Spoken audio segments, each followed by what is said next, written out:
New semester. Now we get started with a relatively easy section for the new semester, I think. That's just about gone. Is this good, Jock? Yes. Okay. So, next section we're going to be talking about is on functions. Hopefully you've already had a ton of experience with functions.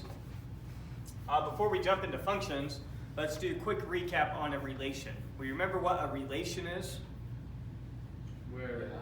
What's a relation? One effect, I don't know the word, one effect kind of ties it to. Isn't it like a big set of ordered pairs? It's just a set of ordered pairs. A relation, right? Don't overthink it, don't use high-level language. It's this feeling you get, no. It's a set of ordered pairs. Very specific mathematical definition. Relation, R equal to, and you just put ordered pairs in there. Square, triangle. There we go, set of ordered pairs. Happens to only be one thing in the relation. And we talked about a lot of properties of relations. They can be reflexive, irreflexive, symmetric, antisymmetric, transitive. All those properties, we're talking about properties of a relation. So a relation is just a set of ordered pairs. That's it. Now, what's a function? A function is a special type of relation. A relation F is called a function, provided that anytime I have A paired with something, and I have A paired with another thing, those things are equal. Okay. In other words, if A was paired with B, it can never be paired with anything again in the relation. If somewhere in the relation I try to pair A with something again, it better have been the same thing as B. Let's do a concrete example. Here's a bunch of relations. I want to know which of them are functions. Okay? Let's look at F. Is F here a function? It's a relation, it's a set of ordered pairs, but is it a function? Is it the case that every left-hand element is paired with only one right-hand element? Yes. 0 is only ever paired with 1. 2 is only ever paired with 5. 3 is only ever paired with -1. 4 is only ever paired with 4. -1 is only paired with 7. Now, it doesn't matter that -1 showed up on the left and right like that. Don't let that confuse you. Every left-hand element was paired with only one right-hand element. What about G? Is G a function? No. No. How do you know? Because 1 and 5 and 2 and 5. Or 5 and 1 and 5 and 2. 5 and 1 and 5 and 2. This is the reason. Not this. This is perfectly fine. It's this and this. I have 5's paired with 1. I have 5's paired with 2. And 1 is not equal to 2.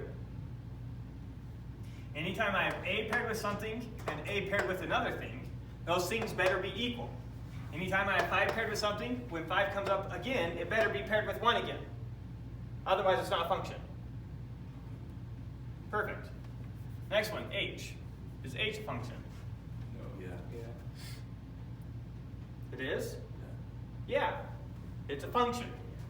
Question, how many elements are in H? 3. 4. 4 elements. 1, 2, 3, 4. Wait a second. Do duplicates matter in sets?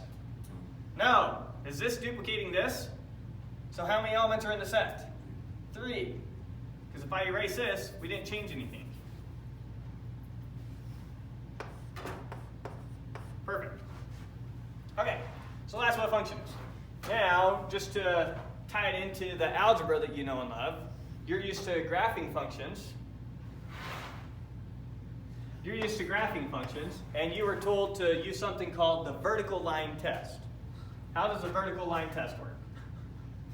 Do you remember the vertical line test? Yeah. You have a graph, and I'm asking, is that graph a function? You draw a vertical line anywhere you want. If the vertical line only intersects the graph at one point, it's a function. So if we were to graph something like this, that is not a function, because a vertical line can intersect at 2 points.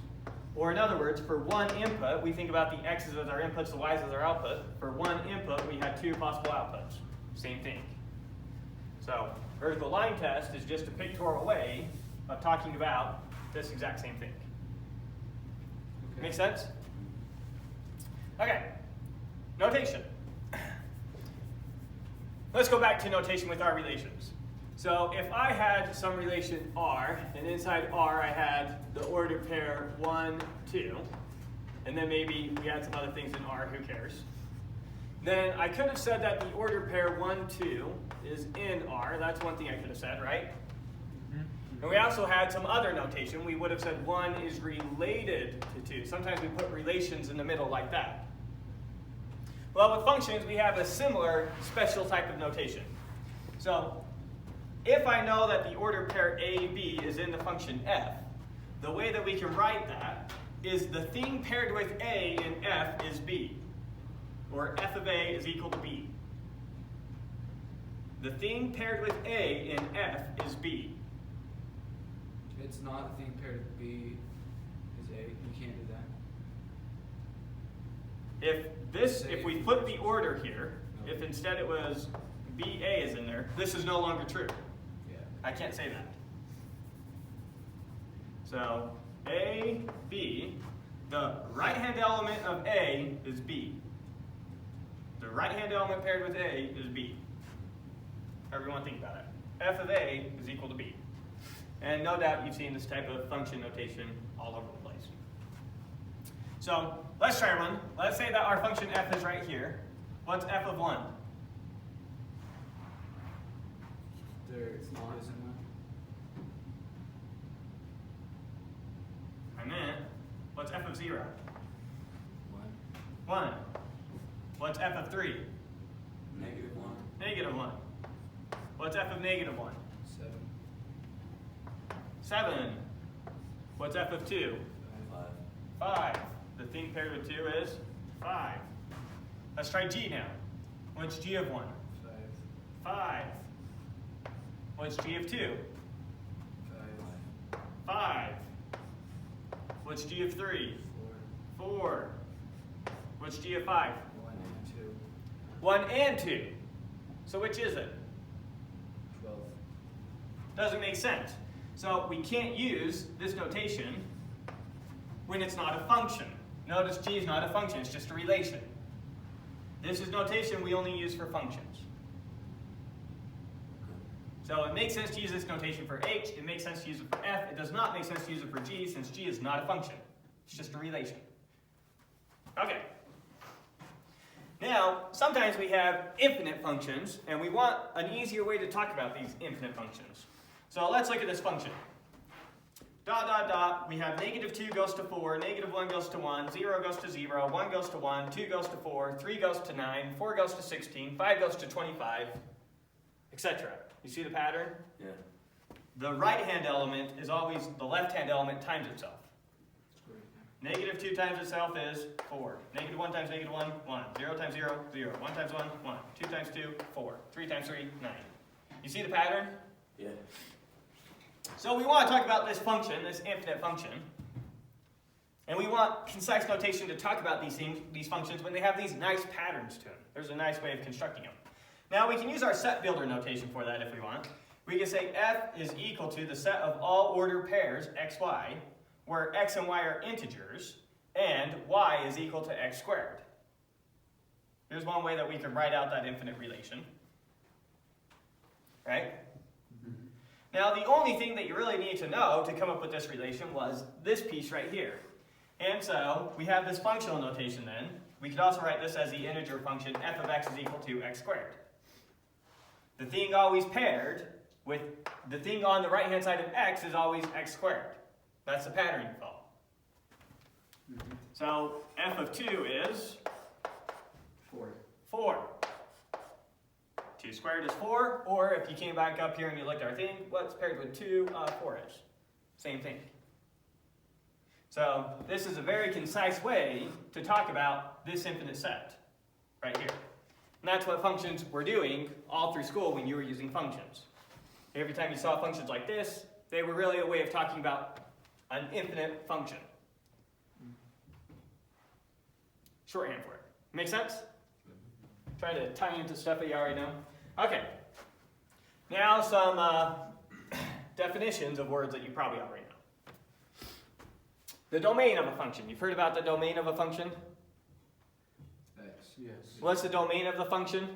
It's X. Intuitively? It's all the left-hand elements. It's all the, that's a answer that you'd give because of this, but what were you told in school it is? It's all the x's. All the x's? All the inputs is what I was looking for, but okay. Oh, So the domain of the function, it's all the x's, it's all the left-hand elements. Let's read the definition precisely. The domain of a function f, the way that we're going to write that from here on out, written dom f. So this is what we'll use to signify the domain of f. You'll get used to that. So the domain of a function f, written this way, is a set of all the first elements in the ordered pairs of f.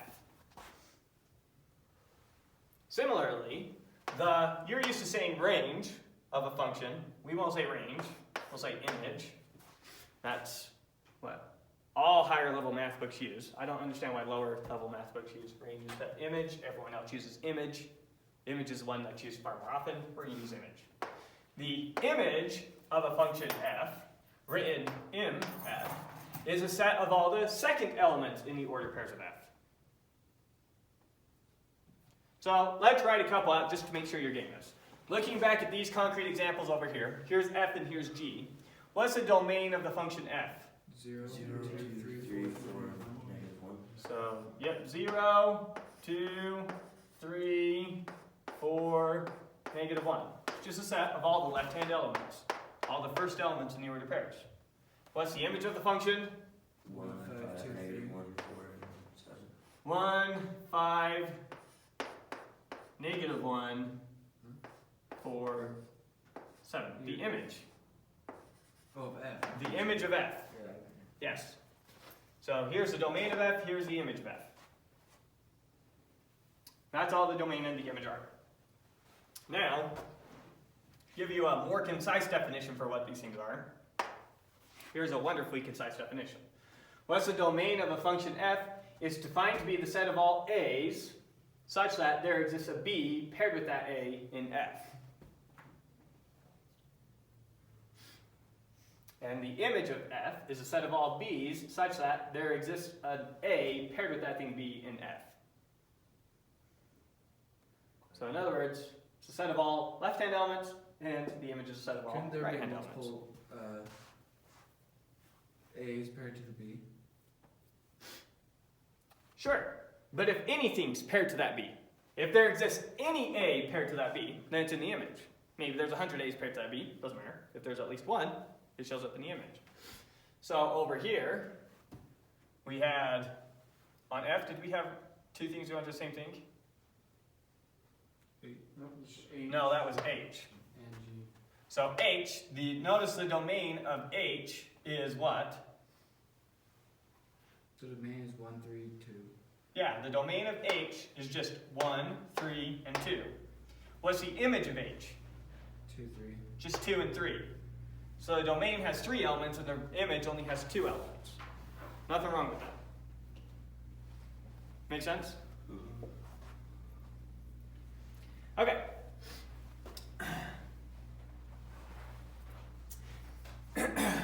Now, we're often going to talk about a function mapping from one set to another set. One way that we often think about a function, one thing we often think about a function as doing is mapping from this element to this element. We map 0 to 1, we map 2 to 5, we map 3 to negative 1, we map 4 to 4. It's one way that we often think about functions. So let f be a function and let a and b be sets. Then we say that f is a function from a to b. That's how you read that. F is a function from a to b, provided that the domain of f is equal to the set A and the image of f is a subset of b. In other words, a function f is a function from A to b, provided that it maps everything in A to something in b. If it maps everything in A to something in b, then f is a function from A to b. Let me give you 2 examples. So f is still going to be the function that we have written explicitly up here. Here's our function f. Okay? Now let's pretend that A was the set -1, 0, 2, 3, 4. And let's pretend that B is the set 1, 5, negative 1, 4, 7. Then notice F maps negative 1 to 7, 0 to 1, 2 to 5, 3 to negative 1, 4 to 4. So if A was this set and B was this set, then this function F is a function from A to B. Now let's say instead A was a set negative 1, 0, 1, 2, 3, 4, and B were the set negative 1, 0, 1, 2, 3, 4, 5, 6, 7. Same function F. There's F, here's A, here's B. Here's how F maps from A to B. Question, is F a function from A to B? No. Why not? Because no, it doesn't. Because not everything in B. Because not everything in A is used. Oh. So if in order for F to be a function from A to B, the domain of F has to equal all of A. The image can still be a subset of B, but the domain has to be all of A. Since we're not mapping 1 to anything, this is not a function from A to B. If 1 were not in this set, it now is a function from A to B. It's okay that we're not using all of B. That's fine. You have to use all of A. So a function F is a function from A to B if it maps everything in A to something in B. Make sense? Let's try one more. Let's say I got rid of this 4, and I got rid of this 4. So here's A, here's B, here's how F maps. Question, is that function F a function from A to B? No. What's the domain of F? 0, 2, 3, 4, negative 1. Including 4. Does A have 4 in it? No. In order for F to be a function from A to B, the domain of F has to equal A, and the image of F has to be a subset of B. Make sense? Okay. So, hopefully that's kind of sinking in now. Now, it was implied back when you were doing algebra classes that all your functions were functions from the real numbers to the real numbers. And no one bothered telling you that, because they didn't want to confuse you. So when you saw that f of x was equal to the absolute value of x, a more proper way to write that would be f is a function from the real numbers to the real numbers given by f of x is equal to the absolute value of x. And there's a more full definition for what you were working with this entire time. So now let's look at this function and let's come up with its domain and its image. So I've got this function f from the real numbers to the real numbers by f of x is equal to the absolute value of x. This is the absolute value function that you know and love, just to make sure you understand. What's f of negative 2 equal to? Just 2. F of negative 2 is the absolute value of negative 2 is equal to 2. Just the absolute value function. Right? Nothing weird? Okay. So just talking absolute value function the way that you've used it all through school. What is the domain of the absolute value function? What are all the numbers that I can plug into this function and get something out? All the integers. All the real numbers. Every real number. There's no real number I can't take the absolute value of. What's a real number I can't take the absolute value of? Negative 7, that's 7. 0, that's 0. 13, that's 13. What can't you take the absolute value of? There's anything. So, since you can plug anything into the function, the domain of this is all real numbers. But what's the image of the function? What are all the numbers that can come out of the absolute value function? What can all their right-hand elements be? Positive real numbers and 0. Every number greater than or equal to 0. Right? Mm-hmm. Just not negative numbers. I can't ever take an absolute value and get a negative number out of here. So the image is, are you guys used to interval notation? All the real numbers from 0 to infinity, not including infinity, because that's not a real number. Yeah. You've explained it before. Cool. So that's what this means. Interval notation, this means every real number, think about on a real number line. Here's our real number line. here's 0. We say starting at 0, and then you fill in the arrow this way. You've done it like that as well. Right? When you graph it, same thing. That's what we're talking about. 0 to infinity. That's the image of the thing. So notice that the image of f is just a subset of the real numbers, but the domain is all the real numbers. And you instantly know the domain of this function just when I write it up there, because the domain always has to be this set. If f is a function from the real numbers to the real numbers, I instantly know the domain is the real numbers, and the image is a subset of the real numbers. Maybe all of them, maybe not. All right. Make sense? Let's try another one. Let's look at g from the real numbers to the real numbers by g of x is equal to x squared plus 5. What's up? Anyone missing? Yes, my sister Debbie Timpson. Okay. Thank you. Have fun. Yep, see ya. Okay. So g is from the real numbers to the real numbers given by this function. What's the domain of g? All real numbers. All real numbers. I can plug anything into that function and it makes sense. So the domain is all real numbers. What's the image of that function? And What are all the things that it will spit out? anything greater than 4. 5 to. Anything greater than 4, right? What do I have to plug in here to make 4.5 come out?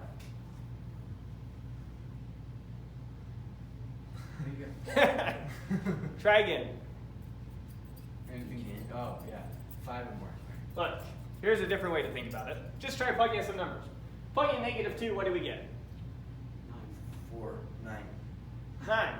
-2 squared is 4, plus 5 is 9. Plug in 2, what do you get? 9. All right, let's plug in -1, what do we get? 6. Plug in 1, what do we get? 6. Plug in 0, what do we get? 5. What's the smallest number we're going to get out of this function? 5. So we can get 5, so the smallest thing we get out is 5, and then we can get any number bigger than 5. So any number greater than or equal to 5. I was thinking integers when I said that. All right. Yeah, 4 seemed pretty out of the blue. Okay, so that's image and domain. Any questions with any of that so far? Okay.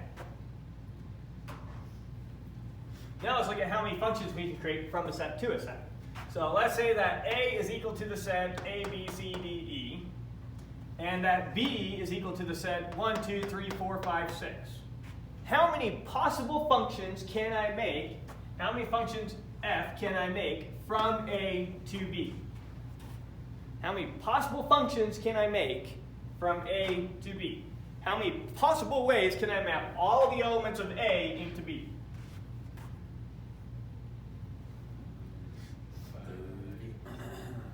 30. No clue where that came from. 6 and 5. Oh, you multiply them together. There's only 5 total. It's just a simple counting problem. I believe in you guys. Someone's going to see it.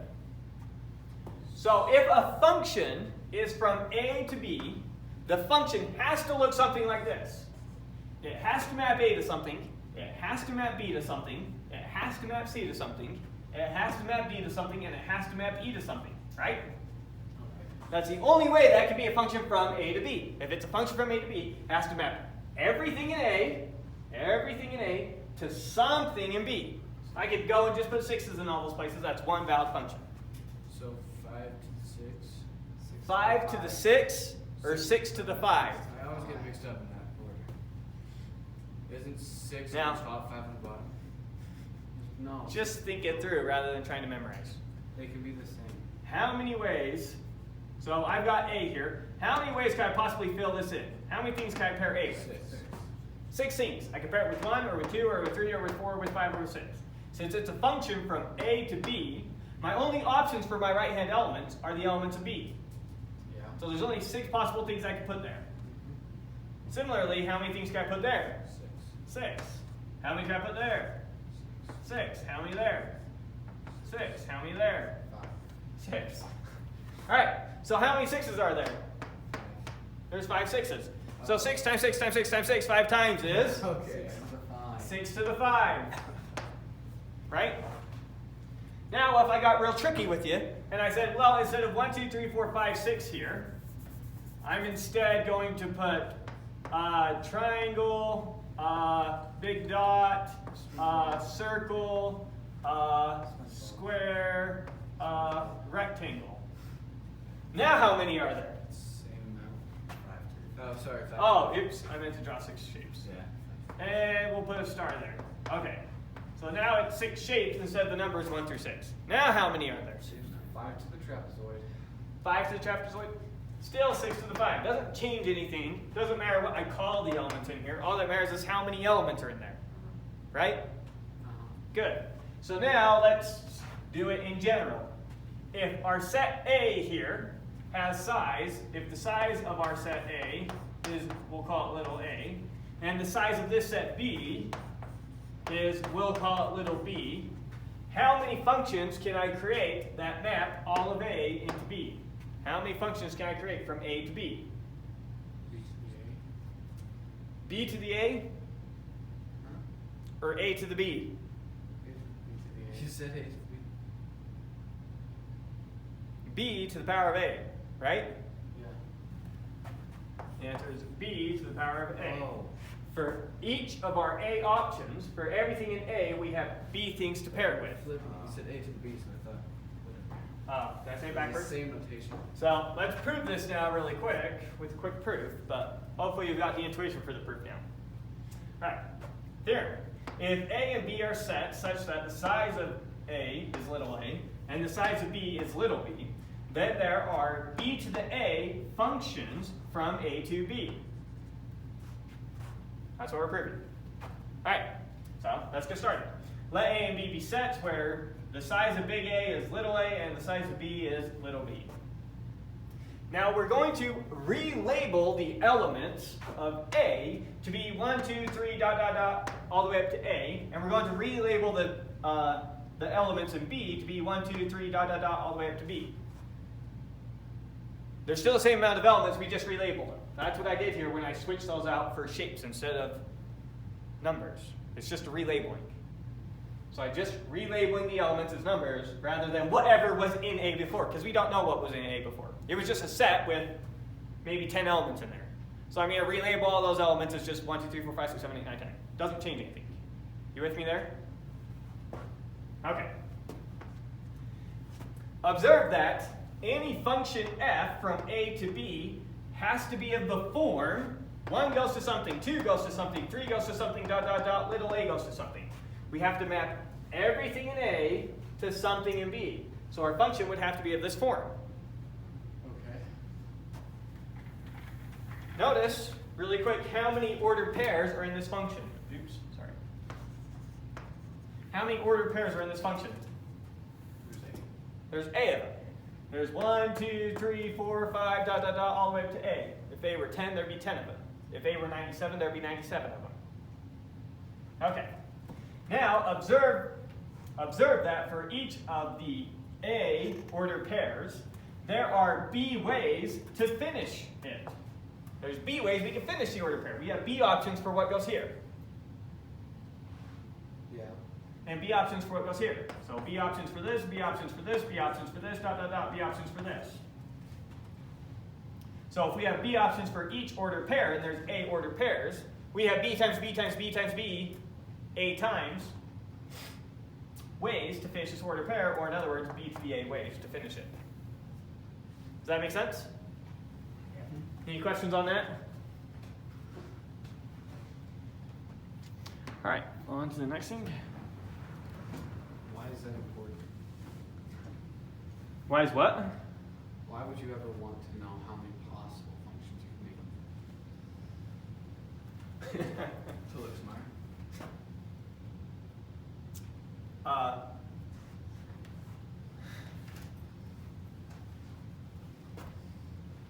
We'll get to permutations, and then counting permutations is obviously a very useful thing. Alright. Like, we use permutations to count the number of ways that objects can be arranged. That's the most straightforward application, but there's tons of applications. Okay. All right. I don't remember if I double checked that. Can we see? Yes. Okay. Okay, next, inverse functions. Before we talk about inverse functions, let's talk about inverse relations. So given some relation R, do we remember what R inverse was? It's where x and y are flipped. You just swap all the elements. Yeah. So everything that was on the right-hand side, you move to the left, and everything that was on the left-hand side, you move to the right. So R inverse was a relation with all its order pairs flipped. So let's look over here at our relation F and G, and tell me what F inverse is and what G inverse is. So start with F inverse. What's the first thing in here? 1 to 0. 1 comes 0. So 1 goes to 0, 5 2. 5 goes to 2, Negative 1 to 3. negative 1 goes to 3, 4 to 4. 4 goes to 4, And 7 to negative 1. and 7 goes to negative 1. And not G, because G wasn't a function. Let's look at H. What's H inverse? 2 to 1. 2 to 3. 2 to 1 again. And then 3 to 2. Oops. So, question now. Is F inverse a function? I know that F was a function. Is F inverse a function? Yeah. Yeah. 1 goes to 0, 5 goes to 2, negative 1 goes to 3, 4 goes to 4, 7 goes to negative 1. We're good. F inverse is a function. We know that H was a function. Is H inverse a function? No. No. We have 2 goes to 1 and 2 goes to 3. So just because you have a function doesn't mean its inverse is still a function. All right. So if you have a function, taking its inverse doesn't necessarily still leave you with a function. Okay, so is there a special type of function such that when you take its inverse, you do still have a function? And the answer is yes, and we call that a one-to-one function. Intuitively, back in your earlier classes, this was called the horizontal line test. So if you have a function,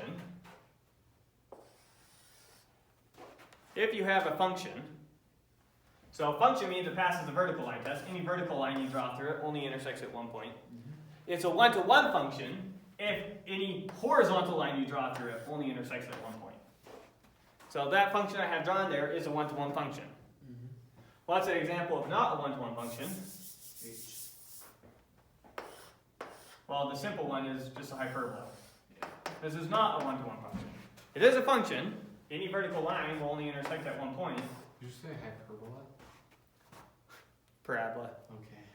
Yeah. Well, we can use a hyperbola too if we want. Yeah. Oh, but that's not a function. So parabola. Yes, I meant parabola. So parabola does not pass the horizontal line test. If I draw a horizontal line, it intersects the parabola at 2 points. That was a pictorial way that you were taught one-to-one back whenever. We won't really bother with that so much. Just linking the ideas. So, definition. A function f is one-to-one provided that if A is paired with C and B is paired with C, then A and B have to be the same thing. What does this mean? So we know it's a function if every left-hand element is only paired with one right-hand element. It's a one-to-one function if every right-hand element is paired with only one left-hand element. So H over here is not a one-to-one function because we had 1 paired with 5 and 2 paired with 5. So I have the same right-hand element being matched with 2 different left-hand elements, which means it's not one-to-one. So a one-to-one function is a function where every right-hand element has a unique left-hand element. Now here's the way I gave it to you this way, and the way I gave you a function over there, because that's the way the author gives it to you. Here's the way I personally think about these things. So it's not what's in the book, but it's my own way of thinking about it that I think is more useful. What does it mean for it to be a function? If the inputs are the same, the outputs have to be the same. That's what it means to be a function. If your inputs are equal, your outputs have to be equal. All right. I can't have f of 1 goes to 6 and f of 1 goes to 2. F of 1 always has to be the exact same thing. So if your inputs are equal, your outputs have to be equal. That's what it means to be a function. What does it mean to be a one-to-one function? It means if your outputs are equal, then they came from the same input.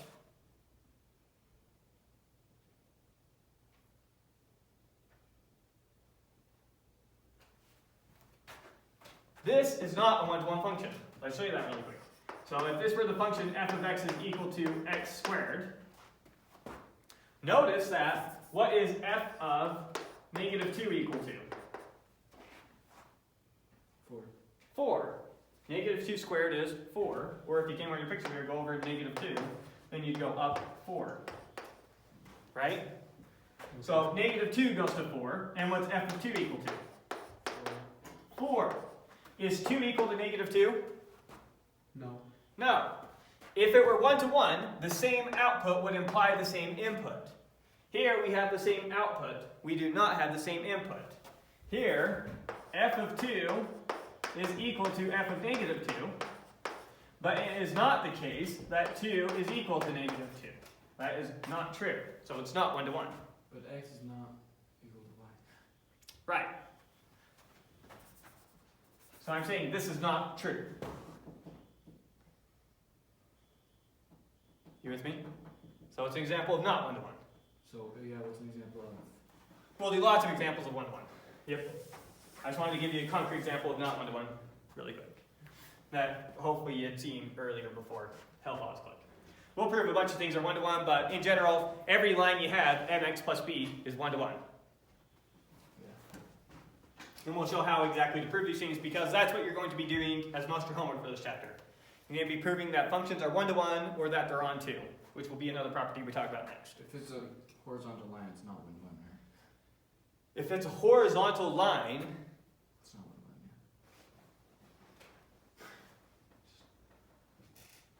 yeah. Like if it crosses 2 points.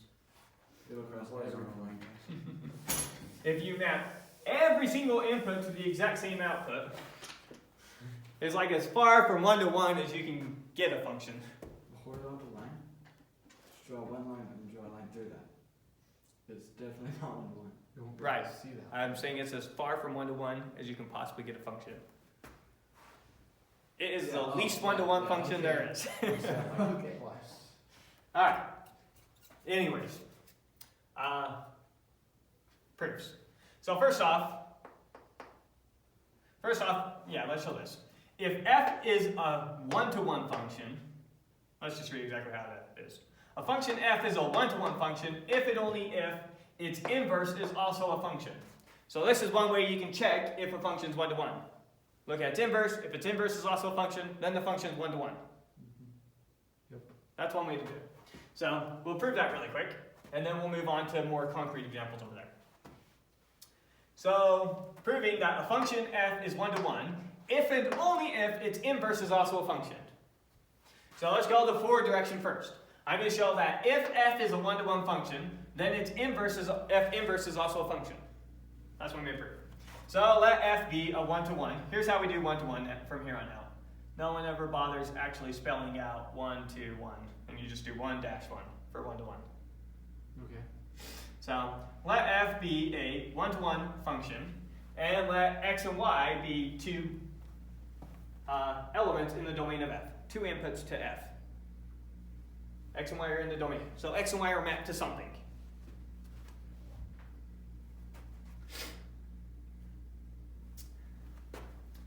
So, sorry, let me read this one more time now. Hopefully we're with it. So let f be a one-to-one function, and let x and y be elements of the domain such that x and y are equal. What am I trying to prove really quick here?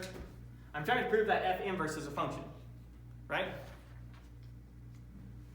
I'm trying to show that if f is a one-to-one function, then f inverse is a function. How do I show that f inverse is a function? I need to show that anytime its inputs are equal, its outputs are equal. For f inverse. That's what I'm trying to show. You're saying that wasn't in the book? How would they prove it in the book? This is logically equivalent to what's written over here. They say the exact same thing.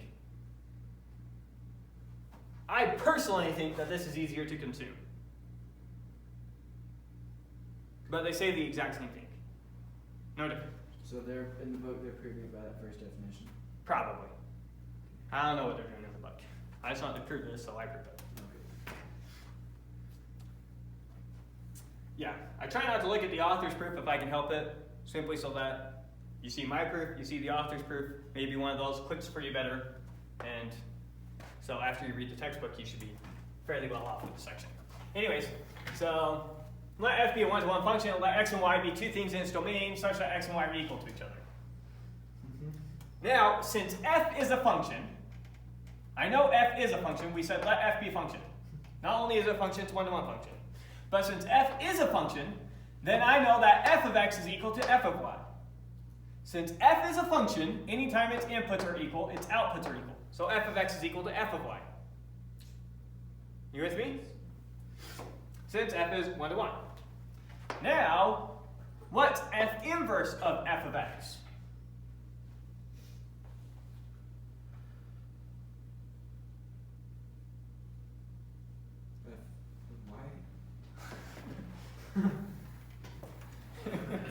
Alright, let's take, I thought that this might be more obvious, but maybe we need a picture.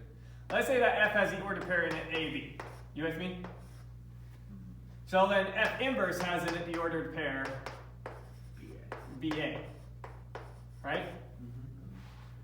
And so, f of A is equal to B. You with me? So f inverse of f of A is equal to f inverse of, what's f of A? F of A, B is B. Is B.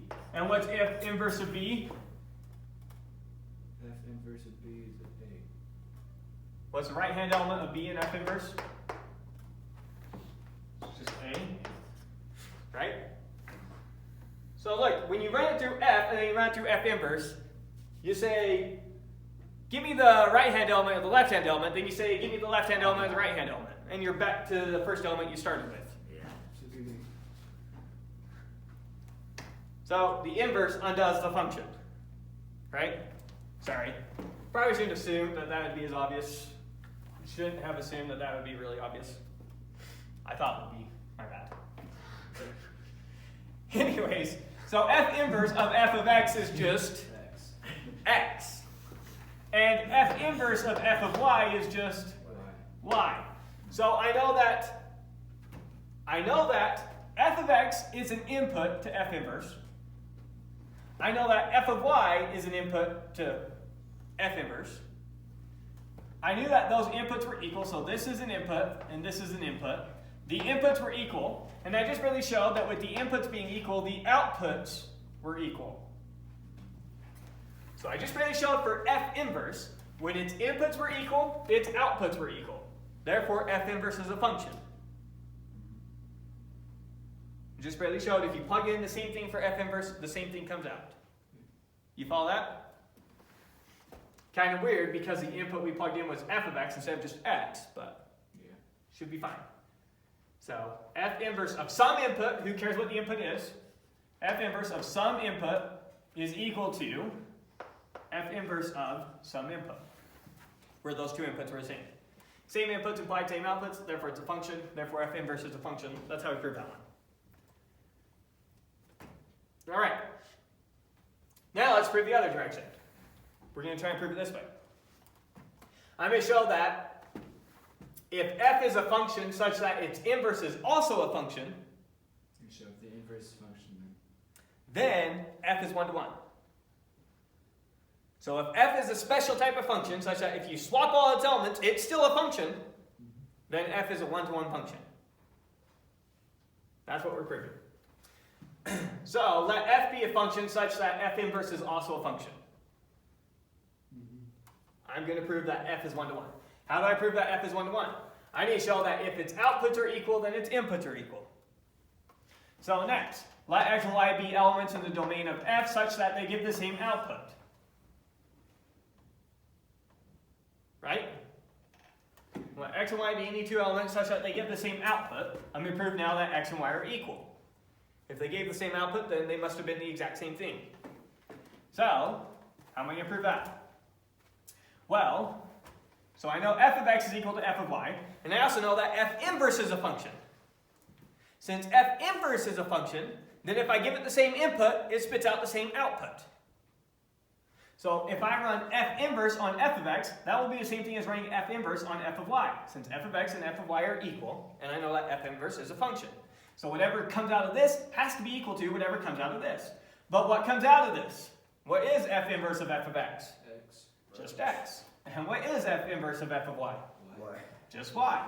So x is equal to that, y is equal to that, so x is equal to y. So I just barely showed if the outputs were equal, then the inputs were equal. Therefore, f is 1 to 1. Any questions on that proof? I know it's pretty dense in the notation, but the ideas are pretty simple. That's the way functions go first time you go over it. Simple ideas, dense notation. It's one of those things that the second time you explain to them, they say, why didn't you explain it that way the first time?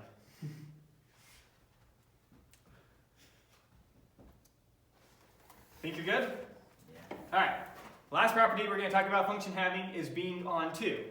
So a function f from a to b is on 2, provided that its image is all of b. So going back to when we drew these pictures, this one was on 2 since we used all of b. This one was not on 2 since we did not use all of b. So on 2 just means you use all of b. Your image of f is all of b, not just a subset of b. Make sense? Okay. One more definition, although it's not really adding anything. A function f from a to b is called a bijection, provided that it is both 1 to 1 and onto. So if a function is 1 to 1 and onto, called a bijection. Just means it has both those properties. So if you can just understand both these properties, bijection you get for free. Now we're just going to do a bunch of proofs with each of these, try and get us comfortable with them. So let's do a proof. We're going to look at f from the integers to the integers by f of x is equal to 3x plus 4. So you only plug integers into this thing, it's that kind of function. But here's how you calculate the right-hand element to the left-hand element. So really quick, just make sure that we're understanding this. What's f of negative 2 equal to? Negative 6 plus 4 is 2. Negative 2. What's f of 0 equal to? 4. Just 4. We're using this function right here. With us? What's f of pi equal to? 3 pi plus 4. Bad question. F is from the integers to the integers. Pi is not in the domain. Make sense? Now, if it were on the real numbers, then what you said would have been fine. 3 pi plus 4. But it's not on the real numbers. It's on the integers. Okay. So now we're going to prove that that thing is a bijection. What does it mean to be a bijection? It means it's 1 to 1 and it's on 2. So I need to prove it's 1 to 1. I need to prove it's on 2. All right. So proof of what we have up there. Proof. Okay. Proof of what we have up there. Okay. 1. So what's the first thing we're going to do?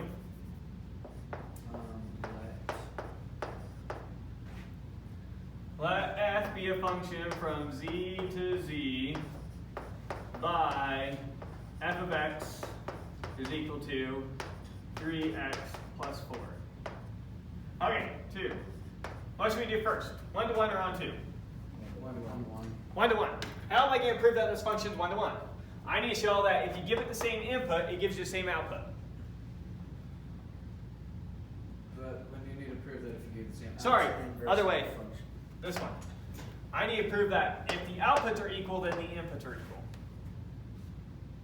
Okay. Right? So, next. Let x and y be things in the domain, or in this case, integers. Let x and y be integers, such that f of x is equal to f of y. What do I need to show? I need to show x is equal to y. And we're showing it's 1 to 1, right?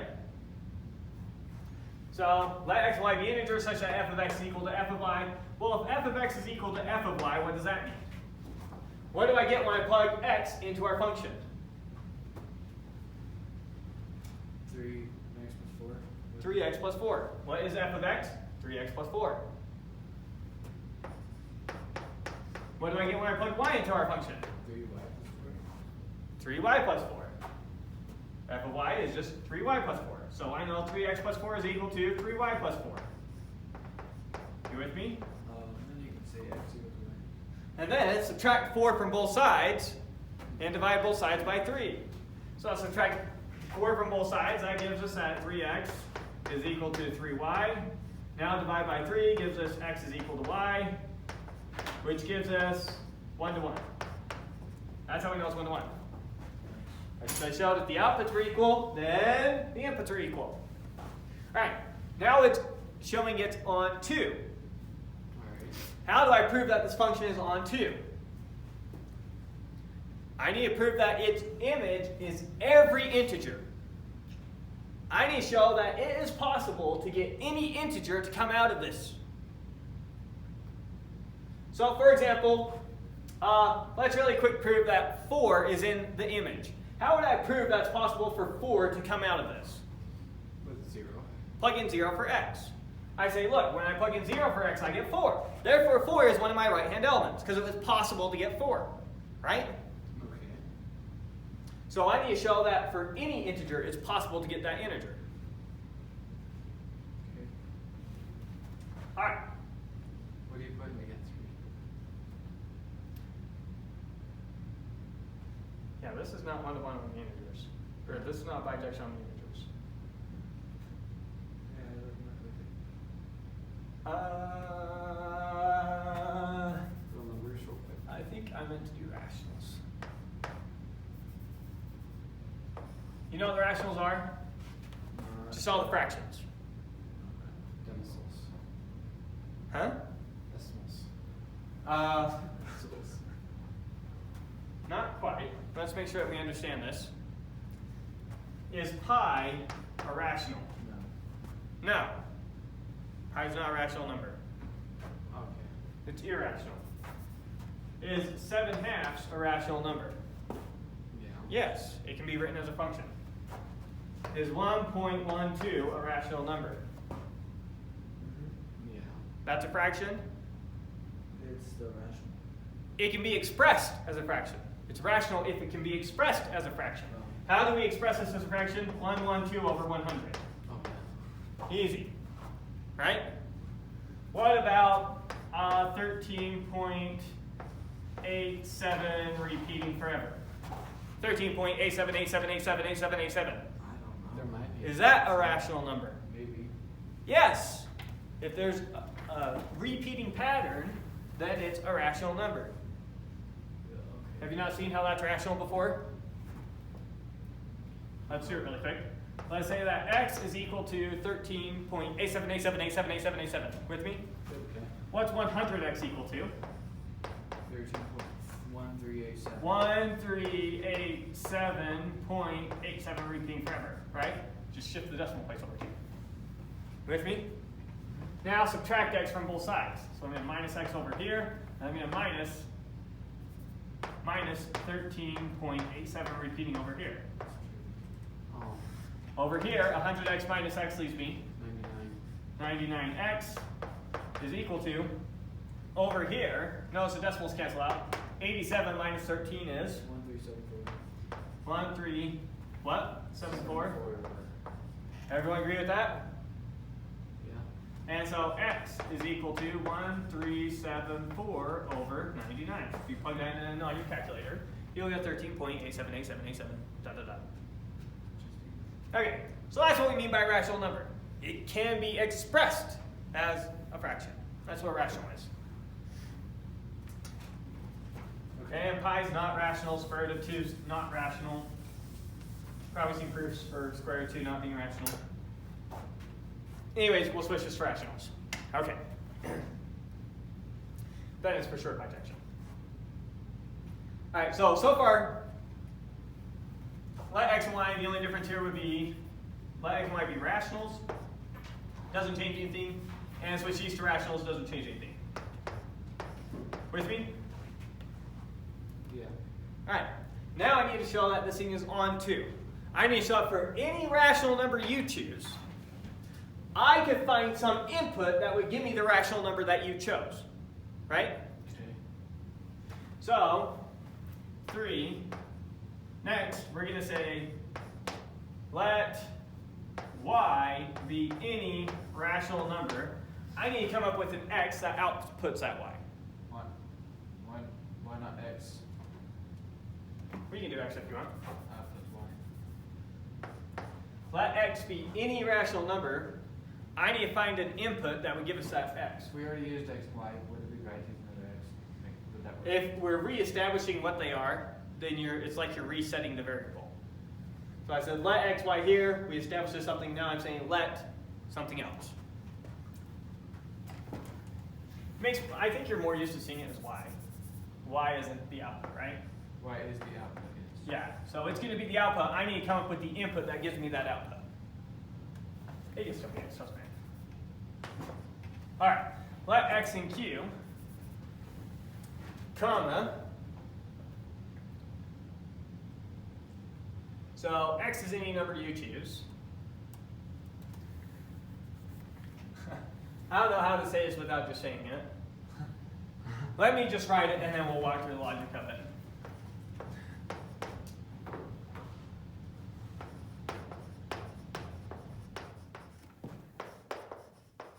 And observe that, let me think, -4 then divided by 3. Let me walk you through the process of how we do these things. So I'm writing that out. That, if we were to write that as y as a function, y is equal to 3x plus 4, right? Now we're basically looking for the inverse function. How do you get the inverse function? Swap your x's and y's. Okay. So that would be x is equal to 3y plus 4. Then solve for y. -4 divided by 3. So we get y is equal to x minus 4 over 3. Why are you getting the inverse function? Okay, so let x be some rational, and observe that x minus 4 divided by 3 is also irrational. Yeah.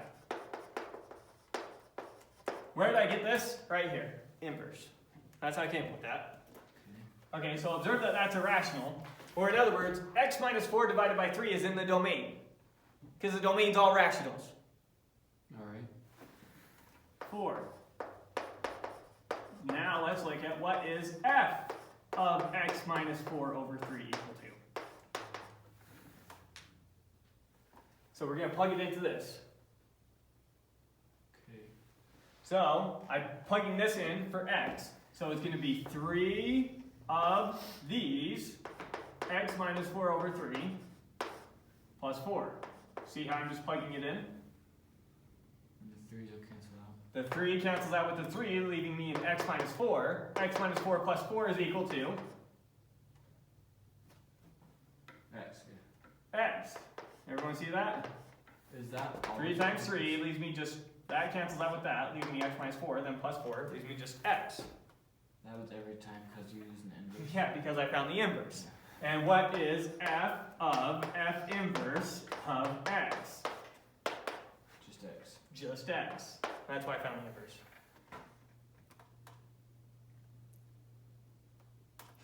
Not following. The inverse function, look, so a regular function tells me what x maps to, right? So the inverse function tells me what maps to x. So the inverse function gave me what maps to x. This is what would map to x. X minus 4 over 3. Okay. What? F of x was just a function, 3x plus 4. I found its inverse function, f inverse of x, is going to be x minus 4 over 3. This is the inverse of this. Both of them solving for X. Both of them in terms of x, but now, let's just play with it, and maybe some concrete examples will do more for you. Pick some number you want my function to spit out. So I say you've got this function, I say, here's this function. I can make it spit out any number you want. Give me your number. 2. You want me to come up with the x that makes this spit out 2, right? That will be the exact same x as plugging 2 into my inverse function. So 2 minus 4 is? Negative 2. Negative 2 over 3 is? Negative 2/3. Negative 2/3. Now let's plug negative 2/3 into this. 3 times negative 2/3 is? Negative 2. Negative 2 plus 4 is? 2. 2. Okay. Okay. Right? Up here, you had negative 3/2.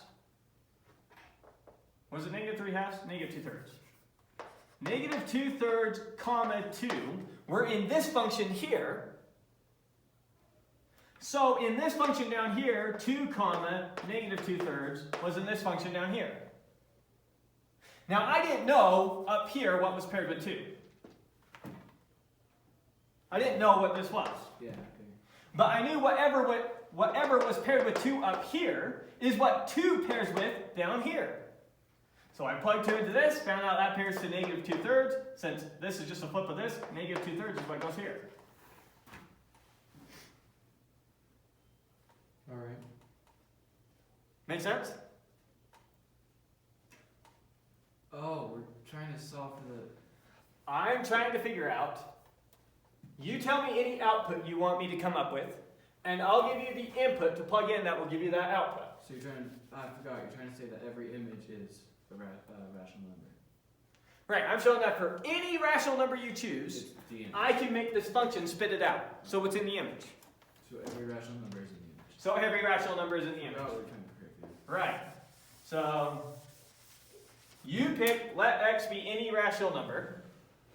I said, look, here's another rational number, is also a rational number, and f of x minus 4 over 3 is equal to dot dot dot is equal to x, right? Shouldn't have erased my work. So I just really showed that for any rational number you choose, I can make that come out of the function. Okay. Therefore, the image of my function is equal to all rational numbers, which gives me f is on 2. If I can spit out any rational number, then I must use all the rational numbers. Therefore, f is on 2, 5, therefore, f is a bijection.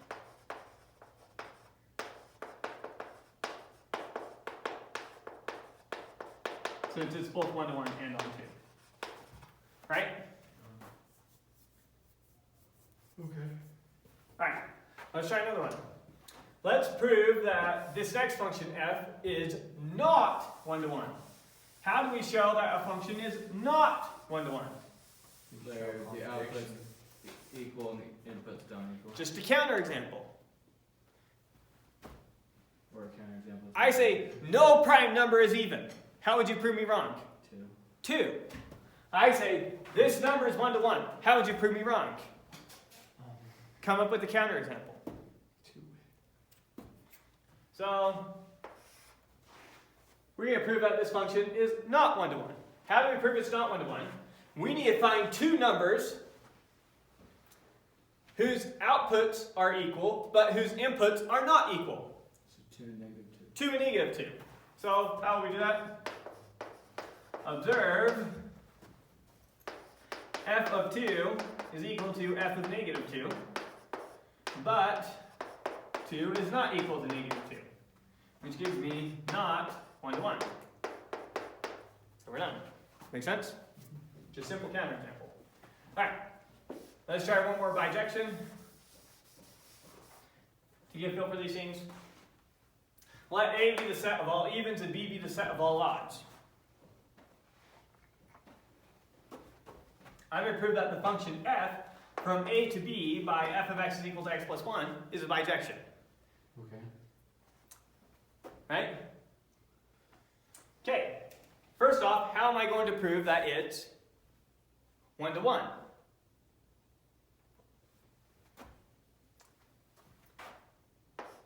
You gotta show if you have the same outputs, the same input. So first off, let A, B, dot, dot, dot, let all this stuff.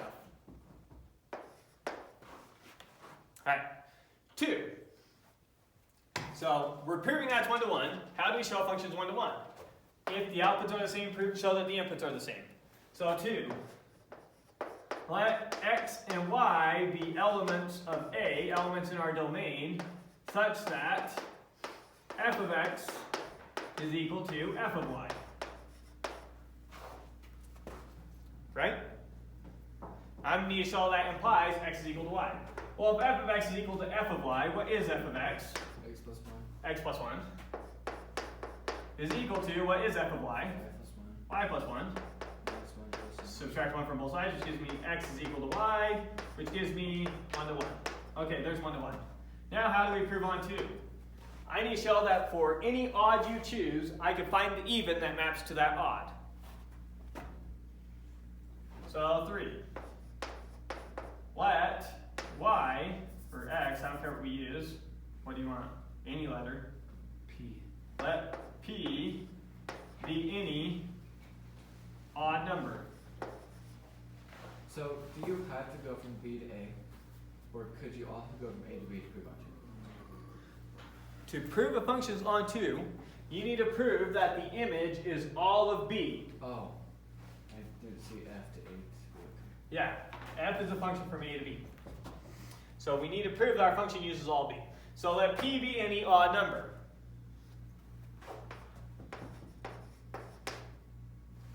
Let p be any odd number, which means that there exists some m in Z such that p is equal to 2m plus 1, right? Because p is an odd number. Well, yeah, okay. Now I'm looking for the even that maps to p under this function. Then 2m is even, and f of 2m is equal to what? F 2m equals. What do I get when I plug 2m into this function here? We're talking about this function. Yeah, 2m plus 1. So you get P. Is equal to 2m plus 1 is equal to p.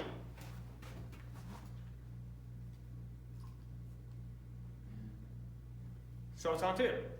I just barely showed pick any odd you want. I'll find an even that maps to that odd. Okay. Yeah, it makes So that gives me that the image of f is equal to b, which gives me on 2.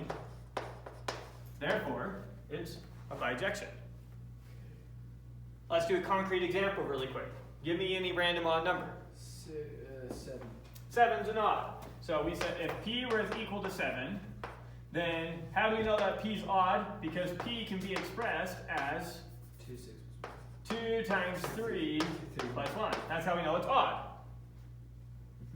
Now I said, let's look at f of 2 times 3. What's f of 2 times 3 when we plug it into that function? 7. It's 2 times 3 plus 1. Or in other words, it's 7. So if you pick 7, I can find the even that maps to it, namely 6. Under this function. For any odd number you pick, I can find the even that maps to that odd. Real easy to do since we just subtract one from the odd. Alright. So 1 to 1, on 2, therefore bijection. Yeah. Make sense there? Yep. Cool. The next section is on function composition. I have a question. Oh, go ahead. Couldn't you use the same logic you used on number 2 to prove that a parabola is 1 to 1? Use the same logic I used on number 2. Yeah. So what Let if x and this- y be 2. Let's do it. Yep. Let's do exactly that and see what happens. And we say that we're talking about parabola, so in that case, It's just x squared. it's going to be x squared. And we'll pretend that we were on the rails. So let x and y be elements in R. We'll pretend that it was from the real numbers to the real numbers, such that f of x is equal to f of y. Well, what does that mean? That means x squared is equal to y squared, which gives us that x is equal to y, so it's 1 to 1, right? Yeah, because you replace sign. No! X squared equaling y squared does not imply x is equal to y. Plus or minus.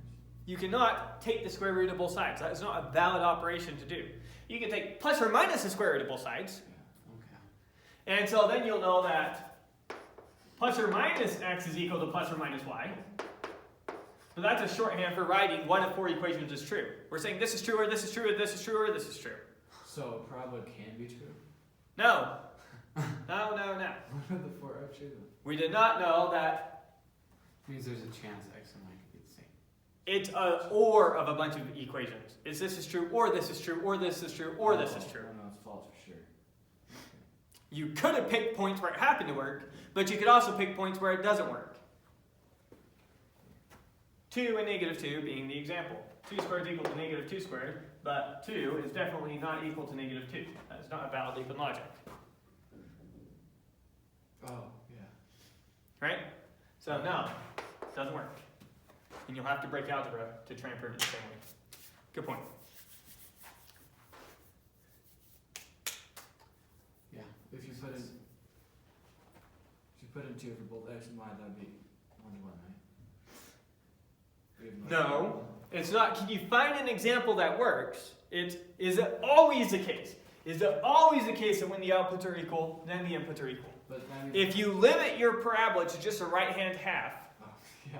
then yes, you have a one-to-one function. Yeah, okay.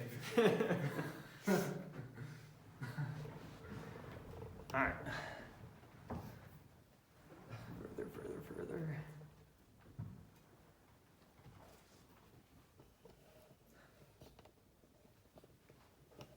I think I see top of the board.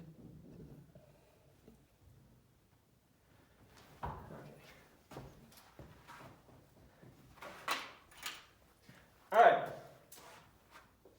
Don't want to go too far that way. Next, function composition. One of the easier ideas, again, is just a notation that students get lost in on this stuff. Function composition, in short, is just a way of combining functions together. So, give you a pictorial example, concrete example, then we'll get into the definition, and hopefully it'll seem straightforward. So, writing something out very explicitly. Let A be the set 1, 2, 3, 4, 5. B be the set 6, 7, 8, 9. C be the set 10, 11, 12, 13, 14. Here's A, here's B, here's C. You with me? Now, I let F be a function from A to B by F maps 1 to 6, 2 to 6, 3 to 9, 4 to 7, 5 to 7. So, really quick, just going to map out F here. What did 1 go to? 6. 2, 6. 3, 9. 4, 7. 5. Oh, 7. Okay. So here's F mapping A to B. Now, G is some function from B to C by, here's G. Map 6 to 10, 7 to 11, 8 to 12, 9 to 13. So this one I think is just a straightforward mapping. 6 goes to 10, 7 goes to 11, 8 goes to 12, 9 goes to 13, and we don't use 14, which is fine. You with me?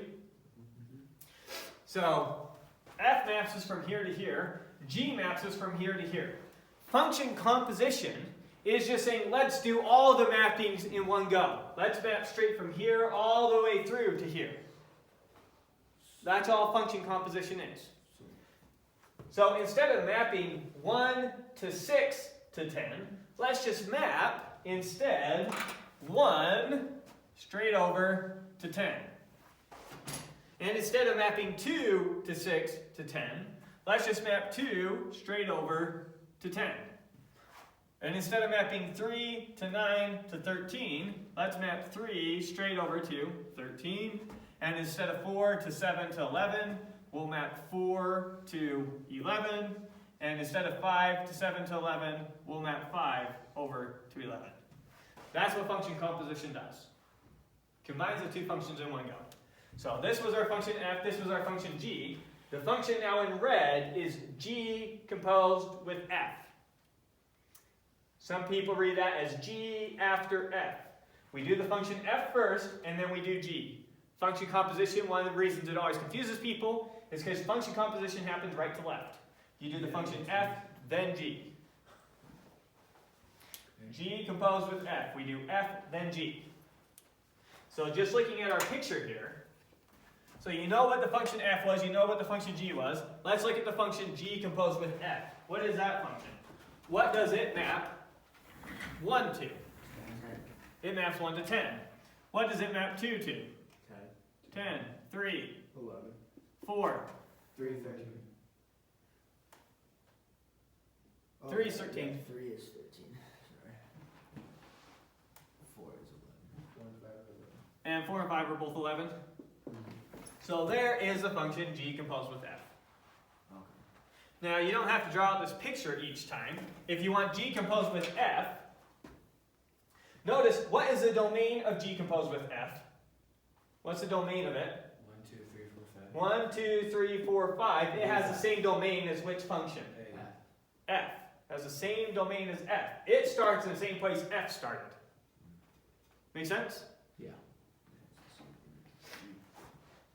Okay, so 1, 2, 3, 4, 5 has the same domain as f, and then we just see how it maps each of those. We could have just looked at the function first. F maps 1 to 6, g maps 6 to 10, so 1's going to go to 10. And you could have done that for each of these, right? You didn't need to draw out a picture. Okay, that's all we're doing. That's function composition. Combining functions like that. So now, let's give you the definition of it. Let A, B, and C be sets, like they've drawn there. And let f be a function from A to B, and g be a function from B to C. Then, g composed with f is a function from A to C. Map A now to C. G composed with f is a function from A to C given by g of f of A is equal to g of f of A. Where's the little a? Huh? Where little a is any element in big A. So what do I pick any, what's the domain of g composed with f? It's A, right? Yeah. So how do I figure out what to map any a over here with in this function? How do I figure out what little a maps to in this function? Here's how. I see what little a maps to in f, and then I take that result and see what that maps to in g. Okay. You're kind of used to doing this. Let's just write it out explicitly. So we're saying g composed with f of 4 is equal to g of f of 4. Now what is f of 4 looking at the function up there? 7. F of 4 is 7. So g of f of 4 is the same thing as g of 7. What is g of 7? 11. So g composed with f maps 4 to 11.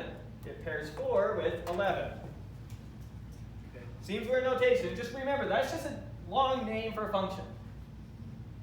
It's a function that comes out from composing two functions together. So still just a function, and we're still just giving it an input same as before, and we get an output same as before. Okay. Can seem confusing because of the notation, but I don't think it's that bad. All right, let's do some examples that you probably would have seen stuff like from earlier math classes. Again, in your classes, they never bothered mentioning R and R, but whatever. Let f be a function from the real numbers to the real numbers by f of x is equal to x squared plus 1. Let g be a function from the real numbers to the real numbers by g of x is equal to 2x minus 3. Now we're going to figure out what is g composed with f of x, and we're going to figure out what is f composed with g of x. Okay? Now, g composed with f of x is the same thing as g of f of x, right? Now, what is f of x? X to the power of g plus 1. Perfect. So it's going to be g of x squared plus 1, right? Yeah. 2x squared plus 3. Which is going to be equal to 2, just a little bit more space, 2 of these things, x squared plus 1, all plus 3, right? Oh, minus 3, thank you. Which is going to be 2x squared, and then we're going to have a plus 2 minus 3 is going to be ultimately a minus 1. Right? Now, let's look at f composed with g of x. Now notice that we can do f composed with g of x here, since a, b, and c, in our case, are all the same set. Let's look back at this one really quick and see where we run into a problem. Let's try and figure out what's f composed with g here. And let's pick a number. Give me something from g. We need to start with the domain of g. 6, 7, 8, or 9? 9. You with me? Okay. So g composed with f of 9 is equal to g of f of 9. What is f of 9? So what? Here's f. What's f of 9?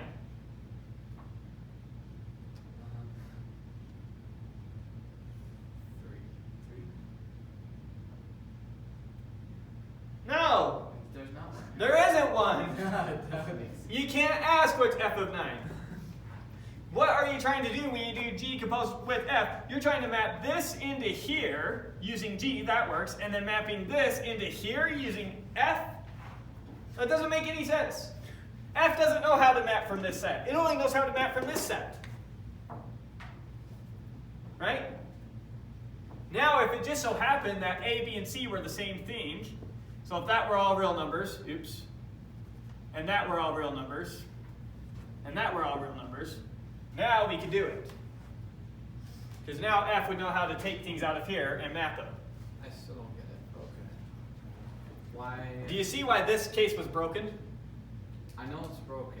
I don't see why you did f of 9 instead of g of 9. Oh, thank you. Yep, we should have been able to do one valid one, then get stuck. Good catch.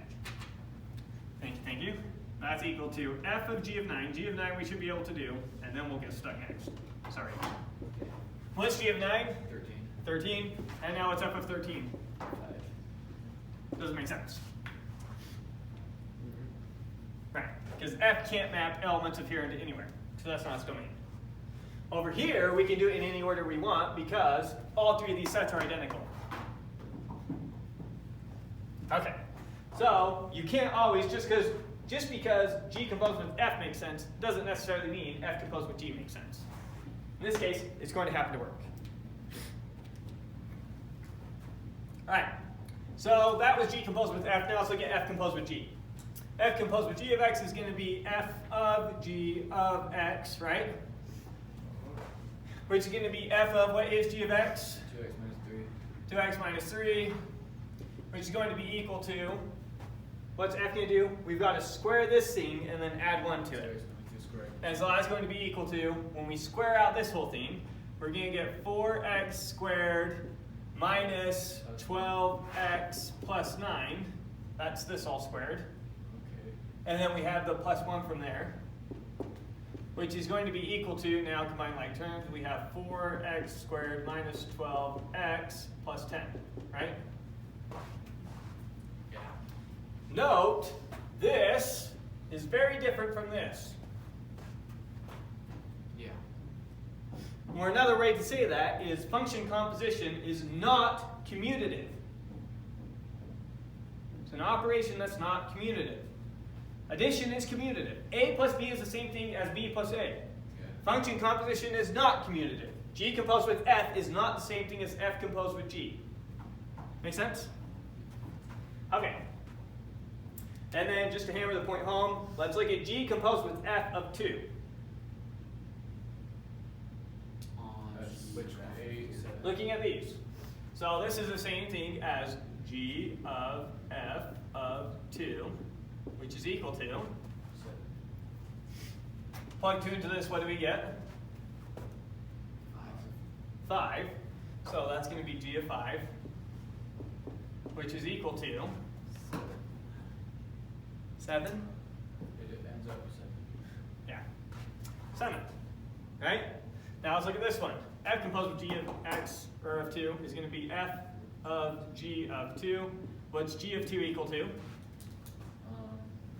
Was g of 2 is going to be equal to 1. What's f of 1 equal to?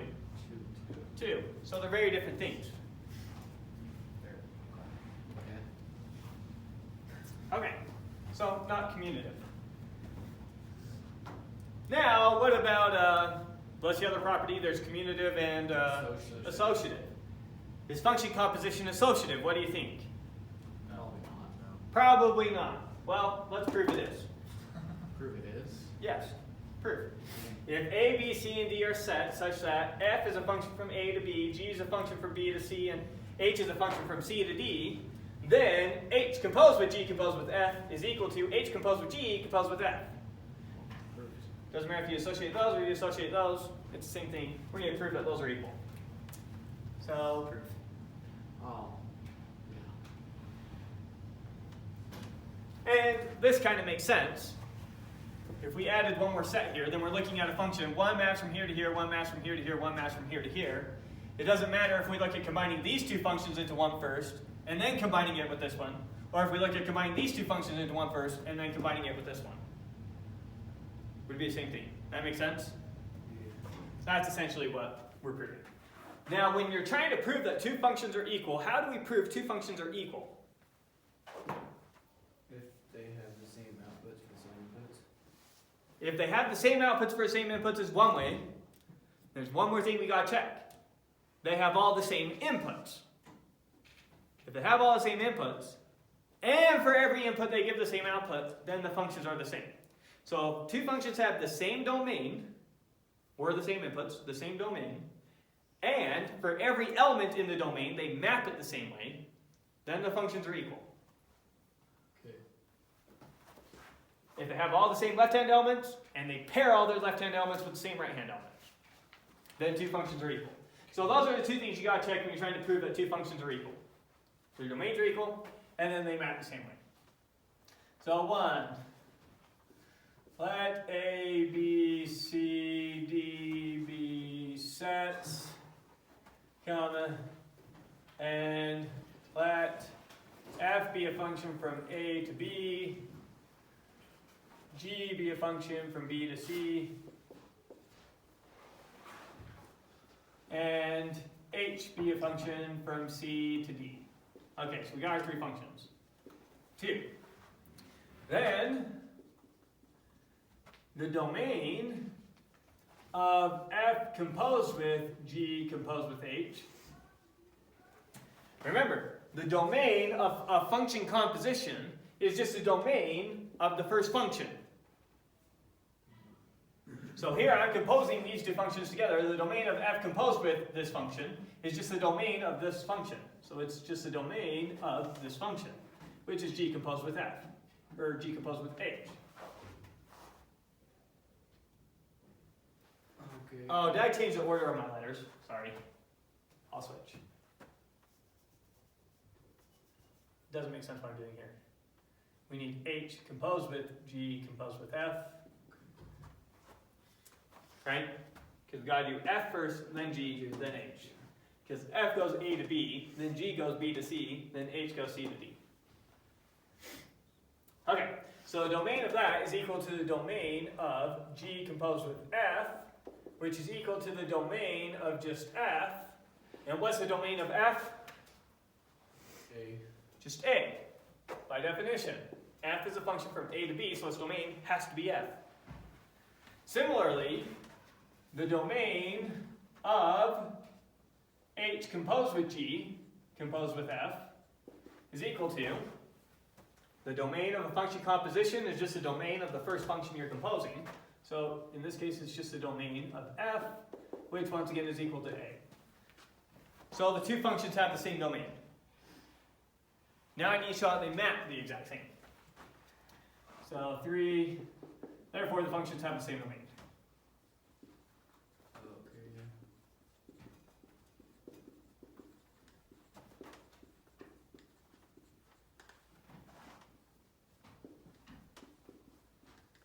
yeah. Okay, 4. Now I need to show that they map everything in the domain the same way. So now I need to grab a random element out of the domain, let little a and show that the functions map it the same way. So let little a be some random element in the domain in A, comma, and observe that, let's look at what we get when we run A through this function. And observe that H composed with G composed with F of A, this is running A through this whole function, right, is going to be equal to H of G composed with F of little a. That's by definition of function composition. Right here. If you compose two functions together on A, then that's the left function running the right function on A. So that's what we have here. H composed with this thing on A is going to be H of that thing on A. Yeah. Which is going to be H of G of F of A. Once we run A on that now, right? So that's equal to that. And now let's look at H composed with G composed with F of A. What does that equal? Well, we run that on that. That's going to be the same thing as H composed with G run on F of A, which is going to be H, now we run H on that with that input, so H of G of F of A. Same thing.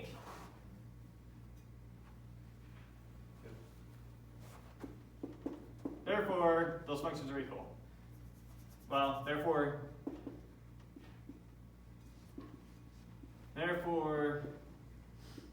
they map the domain the same, and so are equal. Okay, so that's how we prove that this function is equal to this function. Same domain, and they map the same. Let's see. We just barely did this one. Proved it was commutative. And one more definition, and then two really easy proofs, and then we're done for today. So last definition is what we call an identity function. Now it's really simple. If I give you some set A equal to the set 1, 2, 3, 4, then the identity function on A is the function that maps everything in A to itself. So it's a function that maps 1 to 1, 2 to 2, 3 to 3, and 4 to 4. And that is what we will mean by ID sub A. Anytime you see ID sub A, it's going to be shorthand for the identity function on that set. If we call this the set C, then if you saw ID sub C, you would instantly know it means this.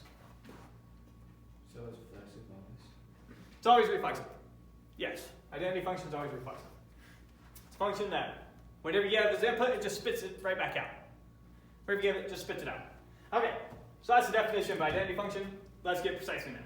Let A be a set. Then the identity function on A is the function ID sub A, it maps from A to A, by the identity on A of any element little a is just that element little a for any little a in big A. Now, another way to think about it, the identity function on A is a set of all ordered pairs AA, where A is an element in big A. Same thing. Anything confusing about this definition? Just map everything to itself in that set. That's the identity function on that set. Alright, so quick proof then. We're going to prove that if f is a function from A to B, then f composed with the identity on A doesn't change it, and the identity on B composed with f doesn't change it. Let's make sense of that really quick. here's our set A, here's our set B, and f here is some function that maps from A to B. Something like that, right? Yeah. If I do identity on A first, what does identity on A do as a picture? If those were all elements, these were all elements. What does identity on A do? It just maps that element back to itself. Maps that element back to itself. Maps that element back to itself. Identity on B does the same thing. So doing the identity on A, then F, is the same thing as just doing F.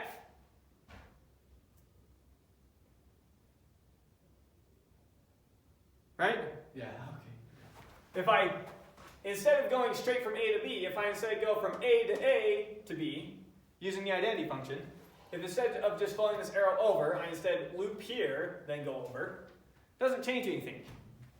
So identity on A composed with F, F composed with identity on A, that would be doing the identity on A, that would be taking all those loops, and then doing F. That's the same thing as just doing F, which is the same thing as doing F first, and then doing the identity on B. That's the same thing as go through F, okay, and then run the identity on B, which maps everything back to itself at the end. Doesn't change anything. Make sense? That's why we call it an identity function. Could you do f composes with identity of b? F composed with identity of B doesn't make sense, because F maps from A to B, and the identity on B ends in B. Oh, yeah.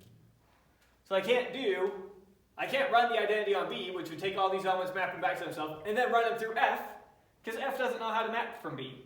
Yeah. F has to start in A. So I can do the identity on A first, and then run through F. Or I can do F, then the identity on B, but I can't do the identity on B and then F. Because F, by definition, was a function from A to B. And A and B could potentially be completely different sets. Make sense? Okay.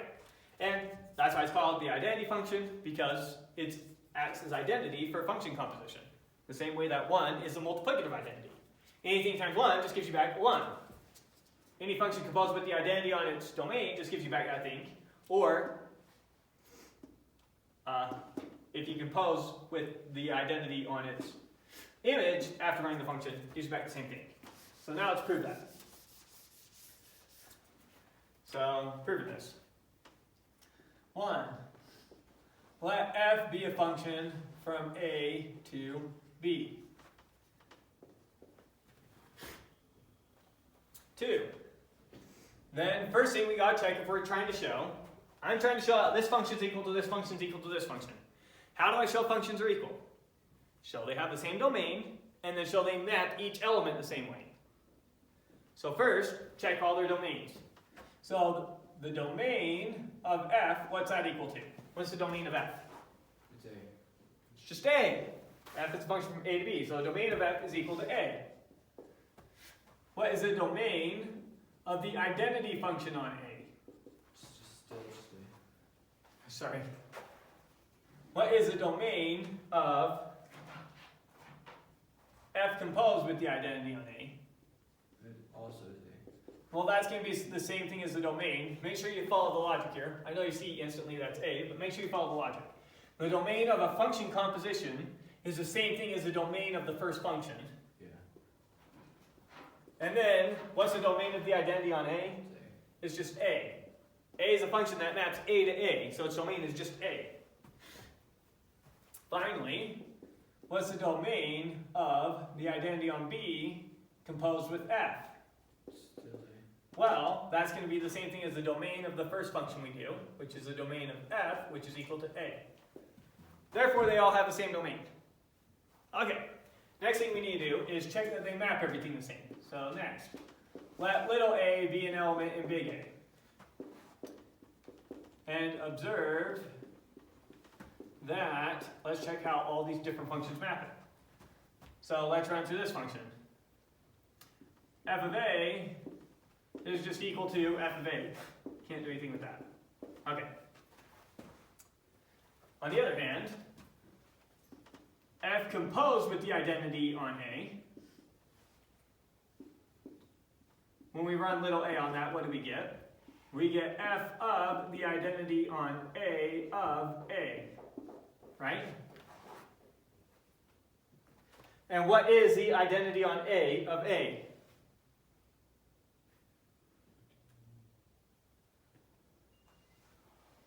What do I get? Huh?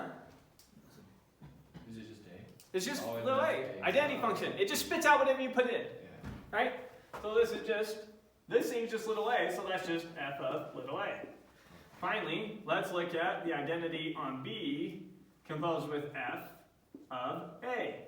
Well, that's going to be equal to the identity on B of f of A. But what does the identity on B of f of A spit out? This right here, we're plugging this into an identity function.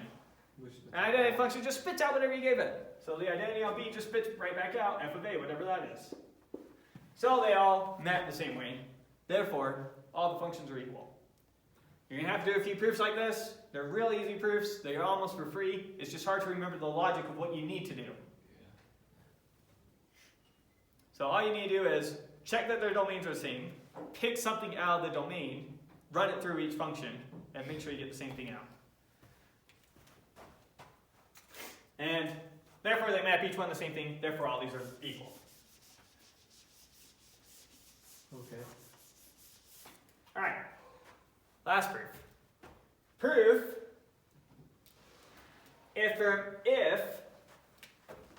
so let f be a function from A to B such that f is 1 to 1. Alright, prove that if f is a function from A to B is a 1 to 1 function, then the inverse function composed with f gives you the identity function on A, and f composed with the inverse function gives you the identity on B. Pictorially, what does an inverse function do? So if I have a function, here's A, here's B, and f here maps from A to B like this. So if this is what f looks like, what does f inverse look like, assuming it's a function? From B to A. Yeah. So if f is going to be a function from A to B, assuming f are 1 to 1, then f inverse is going to be a function from B to A, while also assuming it's 1 to. F inverse is going to be a function from B to A, and it's just going to do the inverse. It's going to take this and map it to this. It's going to take this and map it to this. It's going to take this and map it to this. Right? Okay. So running this element right here, running this element right here through f takes us from here to here, right? Yeah. And then when I run it through f inverse, I'm back where I started. So I just did a loop on an element in A. So if I did my function f first, and then after I did f inverse, so I did f and then f inverse, I'm just back to where I started in A. That's the same thing as just doing a loop in A, which is what the identity on A does. That would be the same thing as just doing a loop over here on A, right? Okay. Similarly, let's say we do it the other way. Let's say I did f inverse first. So I start over here, I do f inverse, which takes me to here. And then I do f, which takes me back over here. That was just like doing a loop over here in B. So f composed with f inverse is equal to the identity on B. Make sense? That's what we're proving? Just wanted to show you pictorially what we're proving before we do the proof so that you feel like it's almost obvious. Yeah. Okay, so now let's prove it.